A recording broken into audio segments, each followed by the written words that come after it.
love you. You're stuck with it, right? Yet I'm stuck with you. I'm stuck with you till midnight eternity. And that's a funny joke. Because I ain't going no place. See? Where can the conscious I go? See? Conscious I can't go anywhere. Conscious I can only be what? Conscious. But it can play all kind of games in a ego nature. And the ego nature is fixations, and that's what you call the Lucifer in you, or the devil in you, or the egotist in you.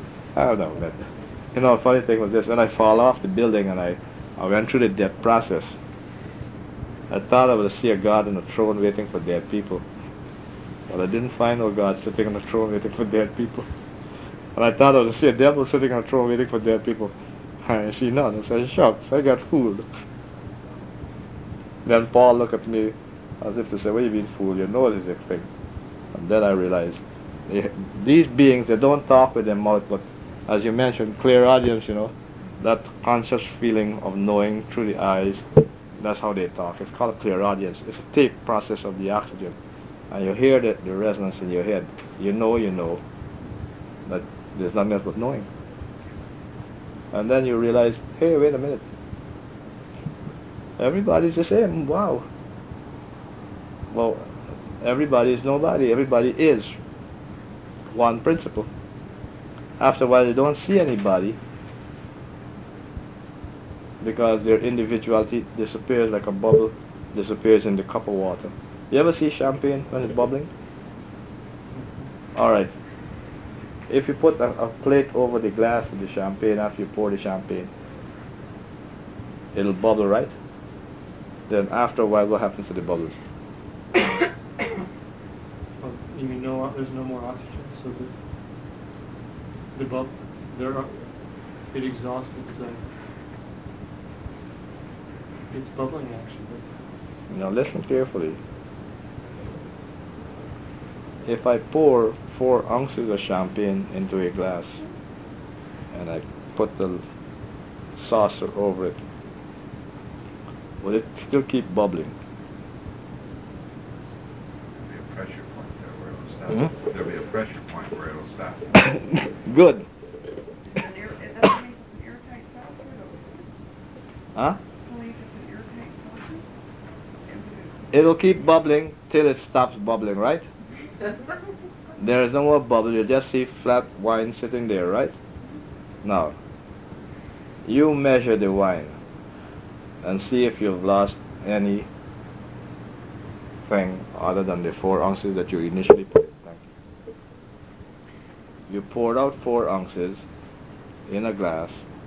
They're bubbling. I had to do it myself, and then you put a plate over it and watch it till all the bubbles do what?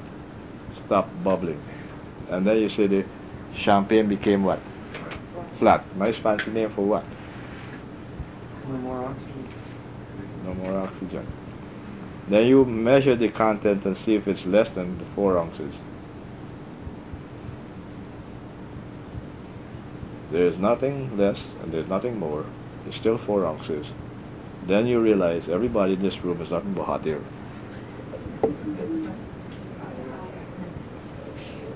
That's all we are. But in the unified field, we are the 4 ounces of the liquid.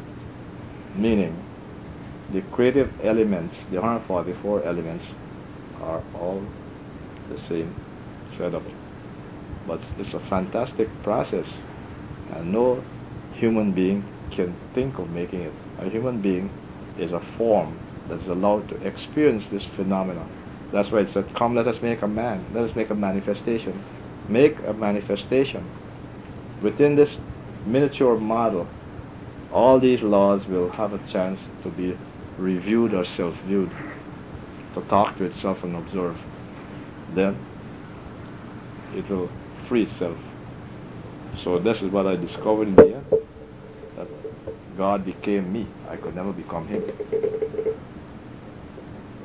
And so by becoming me, he allows me in the me of me to appreciate the me of me. And that's what comprehension is all about. There's no logic. It's a hard thing to live with in memory bank and in comprehension.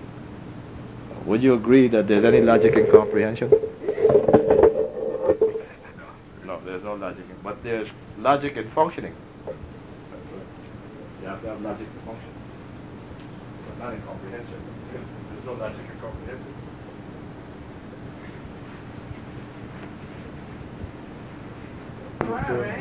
Where everything you've just said in the last hour, different bodies and processes, carbon, keep proving it can become diamond. It seems like that missing factor is that mankind is still exhausting its fixations. So Well, see, mankind isn't aware that he's a carbon-based body. How long has he ever been exposed to this reality as a carbon-based body? He has never been told that much. So it's not part of general education? No, and he hasn't been educated to what his body is developed from. So He still have a certain fixation. So we still have the religious and philosophical fixations from the Piscean age. Right. So as we go through the next 12 more years, we're going to be more and more conscious of what we are instead of who we are, and the facts will be constantly emerging to look at ourselves more objectively. Now, we who have already got some insight as to what we are from the initiate life will see it more as it begins to become obvious, then the transition will be speeded up. We are actually the forerunners of the Aquarian cycle, where we're going to move into that particular longevity lifestyle and reconstruct our cellular structure from our own spoken word. From our own spoken word? Well, I don't think Bob, or Sai Baba would live on this planet if they didn't have any intention to make these things, offer these laws to us, to make us look at them, because they're living models of these laws, and they are here to give us that particular experience. So what it will boil down to is that we will be involved more and more in becoming conscious of what we are and serving from that level of what we are, not so much from the who we are. The who we are is there while you're awake, but then it lets you down when you fall asleep. It doesn't go with you. It doesn't work for you. So you might as well learn what you are, so that both wake and sleep you know what you are, and you don't have no more to worry about sleep. Then you have the control of the atom with the spoken voice. And that's what they call prayer unceasingly. But prayer unceasingly, still living in the nebulousness of belief of what this thing is not totally released. When you totally have the acceptance and the comprehension that this is atoms, and it looks like tissue, it's been called that for so many centuries. Now, for the first time, it has much more dimensional understanding and value if you can begin to look at it more in terms of physical science, not materialism. I don't mean materialism. Physical science means how it operates within the cosmic itself to give it its values. That is, principle is spiritual, but not in the holier than thou concept. It's spiritual in the sense of it's spiraling within itself to constantly rebuild itself. So the spiraling principle is a self-recurring atomic movement, and it's constantly rebuilding itself, so it never runs out. And we don't realize that until we have to go through it and work through the comprehension level. Then the laws begin to materialize.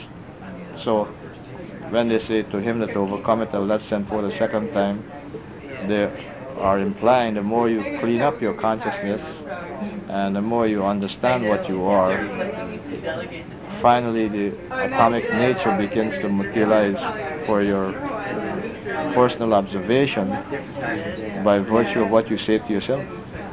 As you speak about any part of your anatomy, it begins to correct itself. It's part of the process of becoming less individualistic and more in group activity, is with an emphasis more on the what rather than the who, because of group action. Is that also a factor? No, you can get locked into the wrong understanding. Okay. You're phasing out individuality for cohesive arrangement of your integrity. Okay. Not a group consciousness. There's no group. So if you're going to go group, and then you can start trying to mold the other person next to you.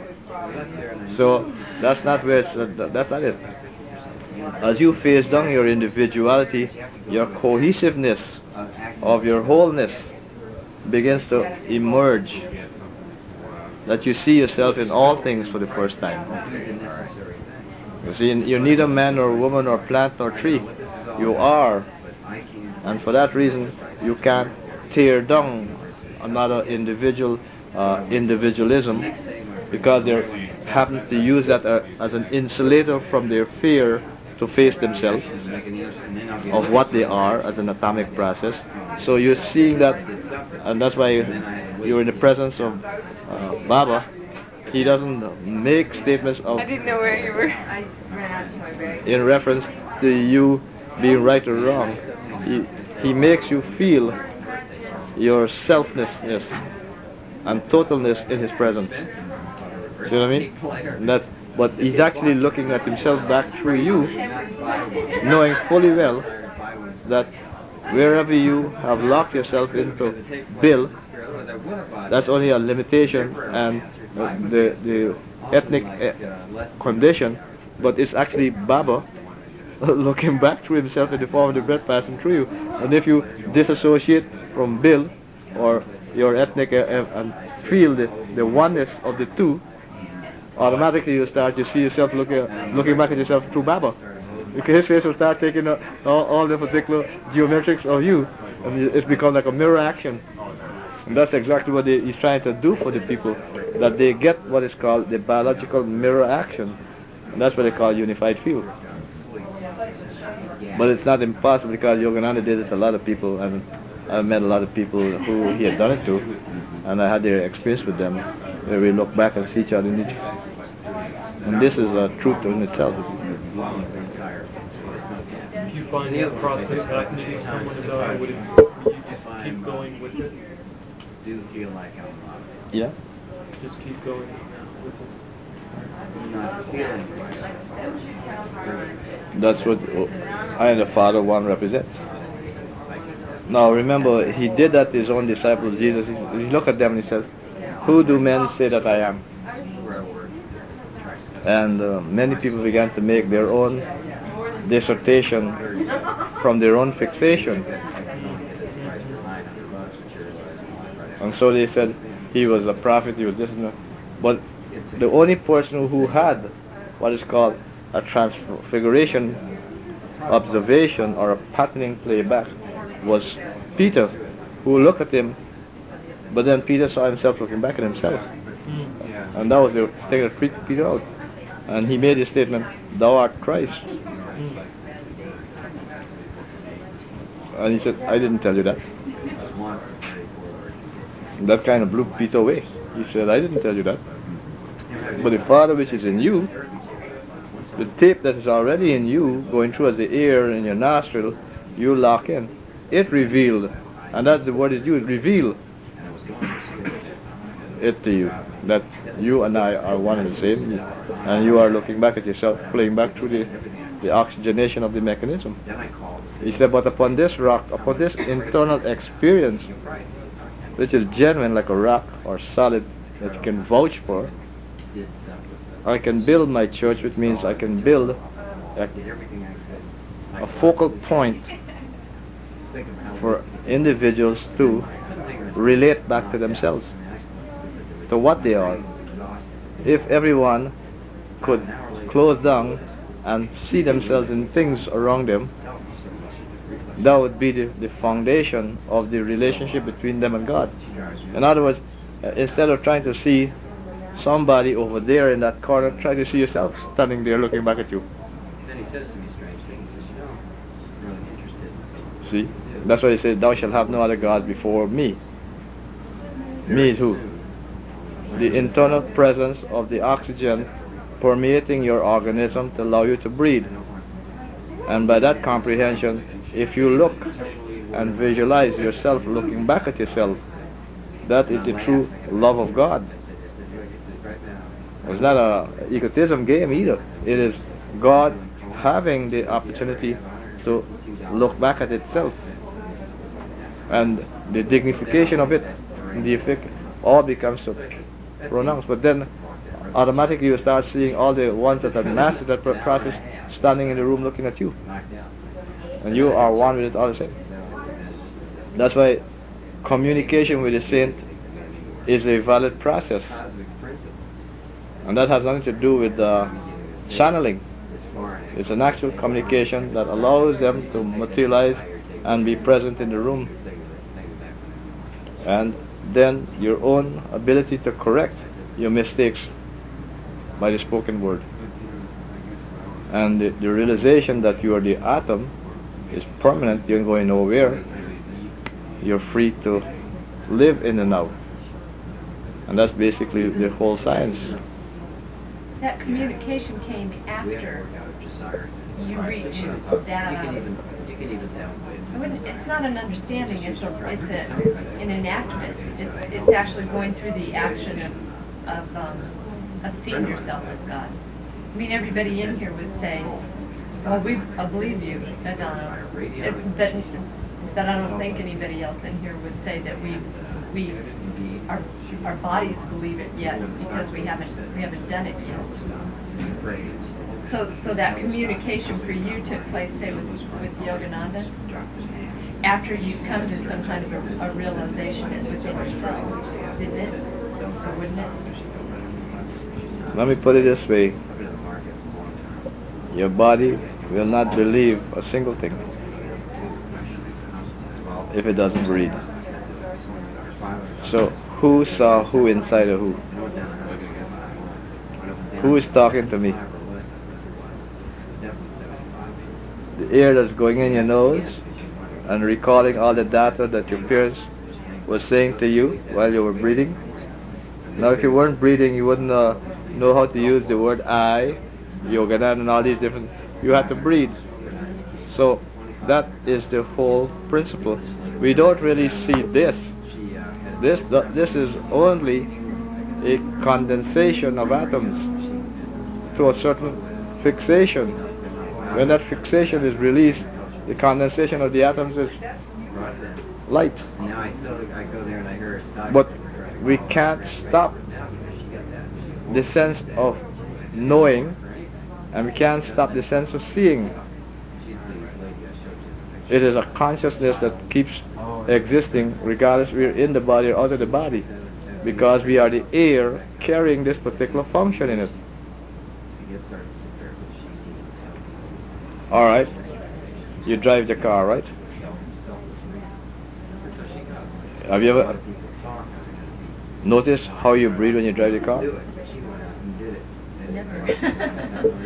But you take it for granted. You're holding the wheel and regulating the car and doing everything possible so that you stay in the right lane, right? And you don't go off. And that's the same kind of condition we're talking about. The intensification of your awareness as to what you are.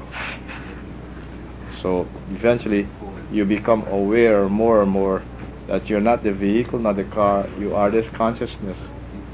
It's just another step up in becoming collectively aware instead of individualistically aware. Individualistically aware, you feel you're pressing against your husband's foot right now. Collectively aware, how would you feel?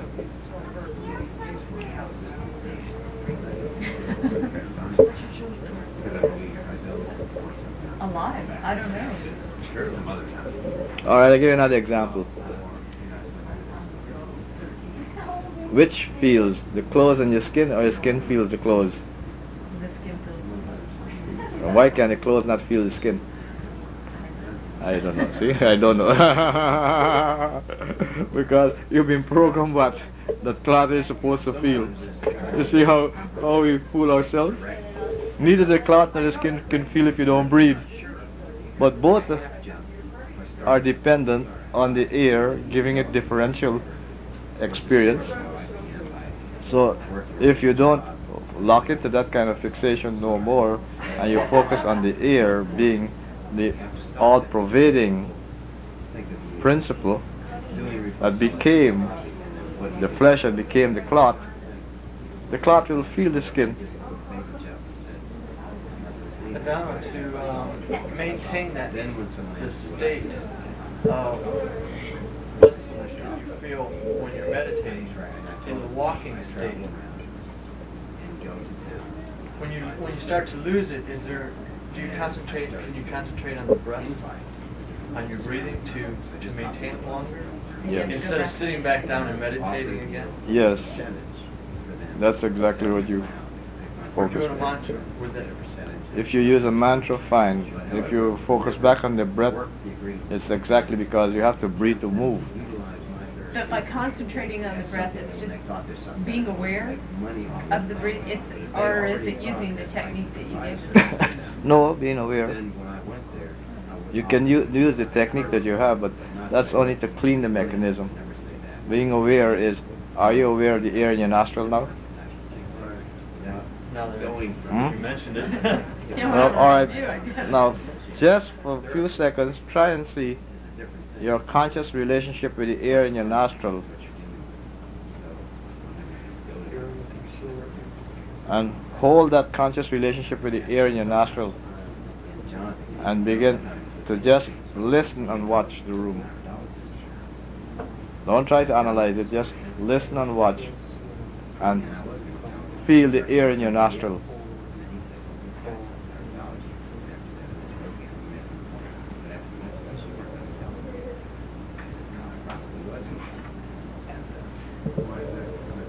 See, he's yawning already. That is evidence the body is integrating.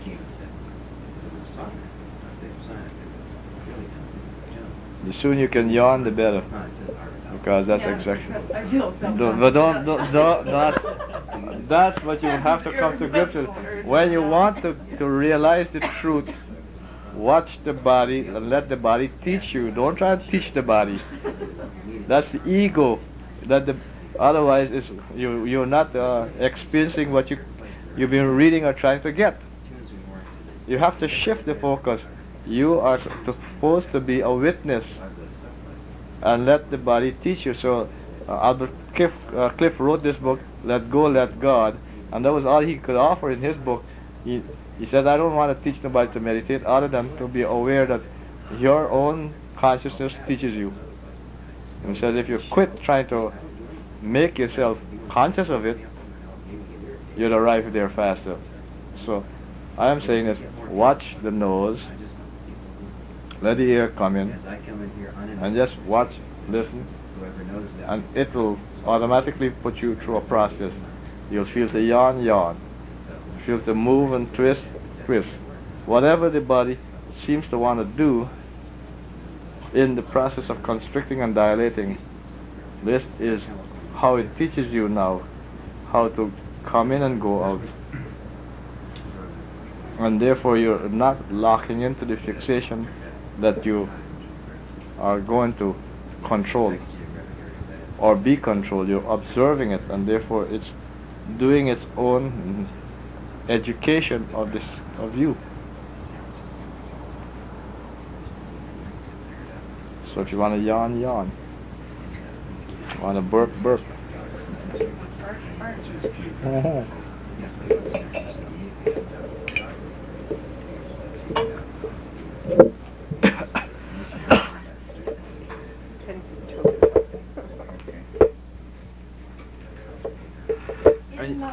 Yeah. In any decision that you might want to make, besides throwing the coin, which I found worked really well, for some reason that throwing the coin was perfect. Yeah. To be able to do it and just accept whatever it is. Mhm. But when you're waiting, sometimes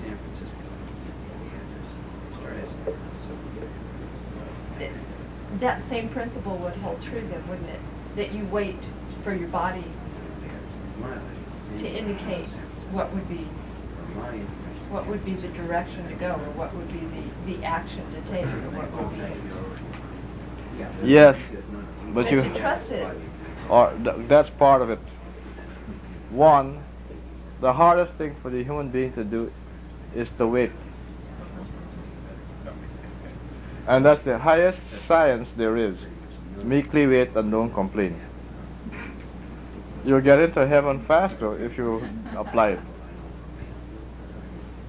And that's valid because when you can sit down and observe yourself not controlling its functions of the body, but the body is educating you to its functions of how it operates by your observation. Wanting to yawn, wanting to stretch, any kind of a movement that it tends to make you feel to do, don't block it. You just go with it. This is what you call cellular education in reference to the synchronicity of the oxygen coming in and going out. And that's the true essence of what the meditation eventually brings you. It's not sitting down and get lost in nebulousness, because we're not going to the atom that way. The atom is already in you. It's learning how to understand how the oxygen works inside of you to open the rods and cones in the eyes for you to see through the density of the mass surrounding you. But if you try to regulate it, you're putting in, you're programming your fixations, and you're blocking it. But if you just watch it, that's what they call witnessing. A witness is like a camera. The more you sit down and witness, you will feel conditions to do, but you don't fight it, you just respond to it. And before you know it, the whole room begins to become like a 4th of July. And that's exactly what in the end means. And the eyes are single, the whole body is full of light. The light is shining in the darkness means that the solid mass is holding the atoms from a non-visible level and now releasing it to a visible level. And the darkness comprehends it not. That means the skin don't understand why it should have been there in the first place. But let your light so shine mean just keep watching it and let it glow. It'll light up because the phosphorus is inside of you already.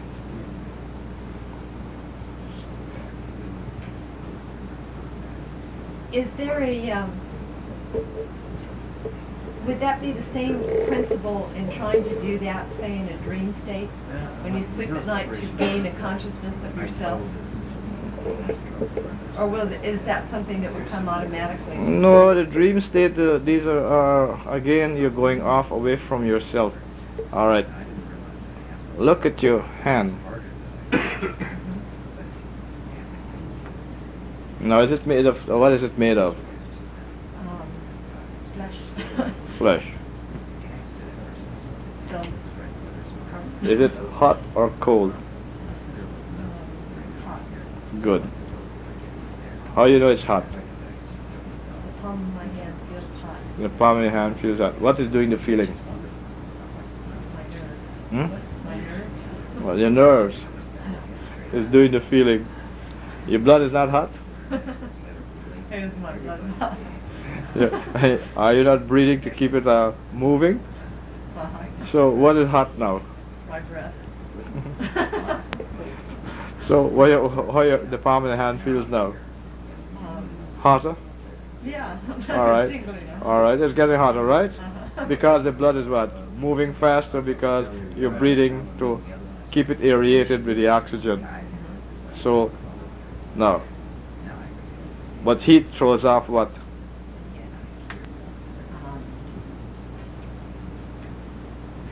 Heat throws off. I don't know. Well, you never saw a hot cup of coffee? What did it do? Steam. Steam. So when your hand getting hot, now Is it not throwing off an invisible steam off the skin?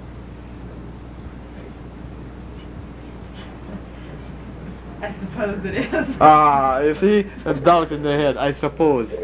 But now you know how you're really trying to tell yourself you want to be realized, but you want to realize with what? A conversation. Your skin has got hot from the fact that you recognize that the blood is passing through it. You didn't make the blood go. The blood was already there. You are breathing, causing it to feel hot. By the same token, elements are moving. There's phosphorus in that skin. Now, where do you think the phosphorus is? Is it inside the skin or outside of the skin? It's inside the skin. Hmm? Inside the skin. You agree with that, Mr. Bergstrom? Where is the phosphorus Where's my located? phosphorus? Where's the phosphorus located? Is it in the skin or outside the skin? Under the skin or outside of the skin or in the bone or what? One of the basic 12, you know. Phosphorus is in the bone. It's in solution in the blood. And it's in the cells. Okay, this is class 4. I haven't had that. Yeah. Name me 7 basic elements that the skin contains. Yeah, here we go. I just started thinking which ones it isn't. I know it's not calcium since that is in the bone for sure. No. There are 2 C's, 2 P's. Oh, you just want me to name what, the 12? No, the 7 The 7 ones in the skin? basic elements that are in the skin. That's class 4, all right. Yeah, I can't remember which ones are. You have calcium in your skin. You have Let's see, out of the 12, okay. You have Silicone. calcium. Silicone's in the bone, that's not in the You have skin. calcium in the skin. Okay. Give me the next C now. You're going to have chlorine in the skin? Yes. Okay. But not the third C. You're not gonna have No, you don't have carbon in your skin. Okay. Now give me the 2 P's. Okay. You're saying both those are in the skin? They gotta be in Okay. the skin. Phosphorus and potassium. Yeah. Okay. Then you got 1M. Manganese.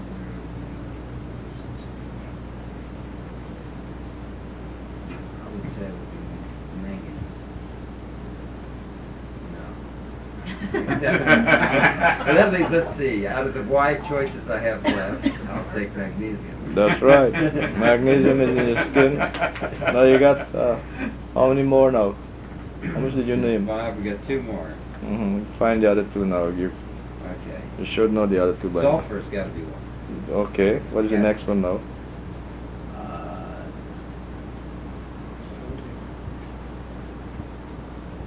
What is the impossibility of what do you think?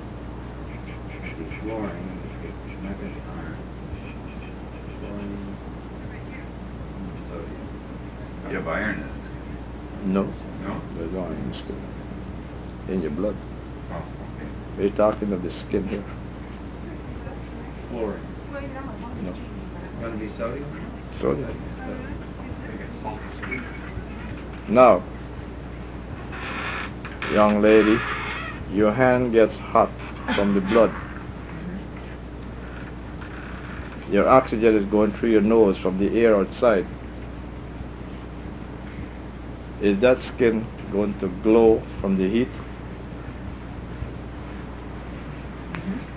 Then which element is going to glow from the heat? He just mentioned Which element is going to chlorine? Phosphorus. I mean. phosphorus glows from the skin, right? So you call it you call it a what when you see somebody's what? Flush. Or somebody's. Oh, or a nice fancy word. Oh, tell me more now. The Killen camera picks up the phosphorus reading off your skin and prints it off. in reference to the deficits and excesses, so you call it an aura. All hocus pocus of God is not phosphorus. But Adano, what about the thoughts and emotions that affect philosophers? Is that just the electromagnetic? Your thought and your emotions will only do two things to the surface of your skin: constrict it and dilate in relation to the trauma. What about in curly photography when something's been cut off, whether it be a plant or missing limb or whatever, the glow is still there? If you cut the portion of the limb off, Missing finger or whatever, yeah, the glow, the pattern's still there. it's still there. It's not going to go. Electricity can't go nowhere, and magnetism can't go nowhere. But if the organ isn't there, or the finger or whatever isn't there anymore, and there's no skin to radiate I can cut this finger off, but it'll still be there in the electrical, Right. so it's not going to go away. The phosphorus is still there too? Phosphorus is still there. Ain't going to go away.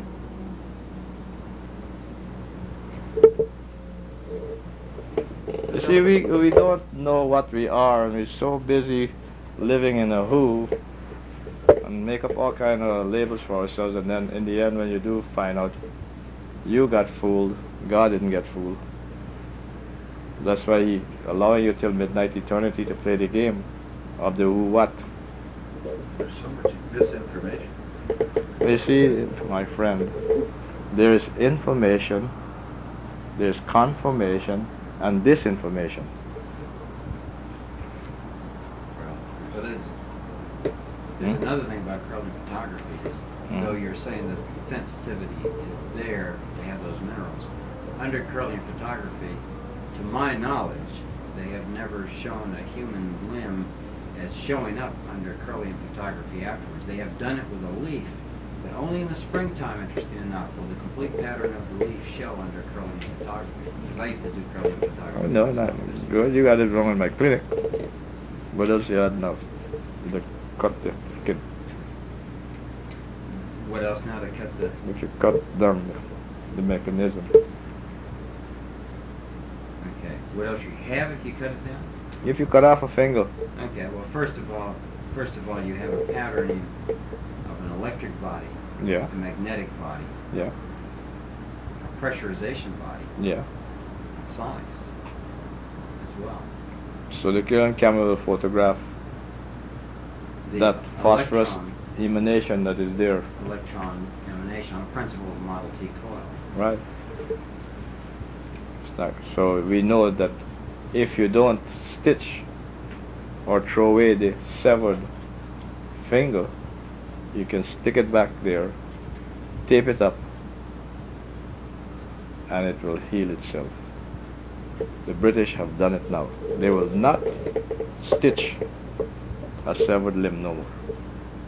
They will take it, put it there, and they'll put a plastic tube over it to hold it so it doesn't drop down.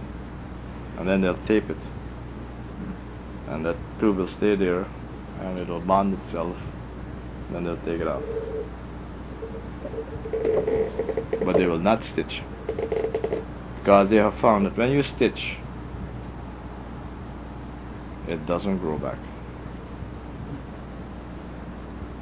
But if you don't stitch and just tape, it will grow right back. You have the salamander effect in your limbs, but if you stitch it, it will not generate the salamander effect. But if you don't stitch it, it will generate the salamander effect. Are you talking about creating a new finger, or Yeah, both. or regeneration, or No, it can do both. You can connect the, connecting the and it will join itself. joint? Or put a cap right there, and the length of the finger that is missing, that cap coming out here, hooked on and taped, and let the blood run into it. It will grow the finger back. The salamander effect will come out. They have done it already. That's what's puzzling to everybody now. we know the salamander grows itself, it parts back, but they didn't know how to do it. Now they found how to do it. They will not sew up the cut part, or if they get the part that is cut off, they'll put it back in the cap and let it rebuild itself. But if they can't, they'll put a plastic cap over to cover the length of the finger that it represented, and then tape that spot there and let just the natural blood flow in that container. How long will that take to do it? Exactly the length of time it takes to knit a bone. 28 days. No. How long does it take to knit bones? To what about? Yeah. Oh, so 6, 9 months? I think it's in weeks, isn't it? 6 weeks, something around there. No. If you do it, if you get it polarized. It's 7 weeks. How many weeks? 7 weeks. 7 months. The bone knits back in 7 weeks. When polarized. 49 days. 49 days. Yeah.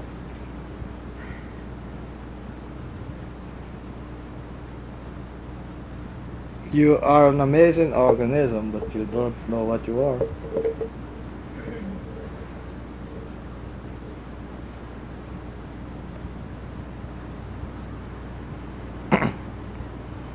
One of the most amazing aura reader I ever read was Adano, by the way. I brought a curly photograph to him. Showed it to this lady. This lady had a problem. She bet me that he couldn't find out what it was off the curly photograph. So I brought it to him, and in typical Adano Ley fashion, he holds it upside down to look at it. And he says, well, this and this and this and a couple of things. He says, but this lady is dying of a broken heart. And then he asked me how old she was, and I said, I don't know, I'm probably about, I gave an age. He said, well, this incident probably, due to this, happened about 2 years ago, and probably involved her, probably her husband. So I phoned her up on the phone, and I said that you're having some kind of, you know, like that, what the exact quote he said, and it probably has something to do with her husband. And over the phone she began crying. And she said, yes, 1 year, 11 months, and 27 days ago. Yes. He says, I must meet this man. And came in for therapy right after that. But you told her before that he's a weirdo. You told her after the incident you're lucky. That's the problem with timing. You tell somebody something before it happened, you're a psychic or a weirdo. If both of you are reaching down for a pin and you bump each other's head at the same time, that's what you call synchronicity. If when you get up and you didn't bump each other, you're lucky. That's the timing of it. But the laws of physics work. And they're not, you see, they use the word metaphysics to be the all-inclusive laws of nature. But meta don't mean beyond. Meta should have been interpreted to mean invisible. Physics that are visible, which we can relate to, and physics which are invisible, that we can not see but recognize through certain equipment or through the slowing the brain down.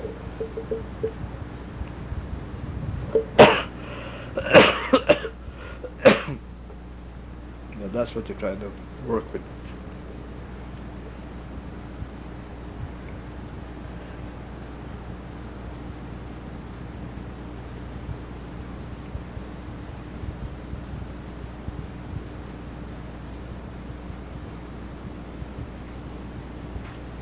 So you see, if you look at the edge of your skin now,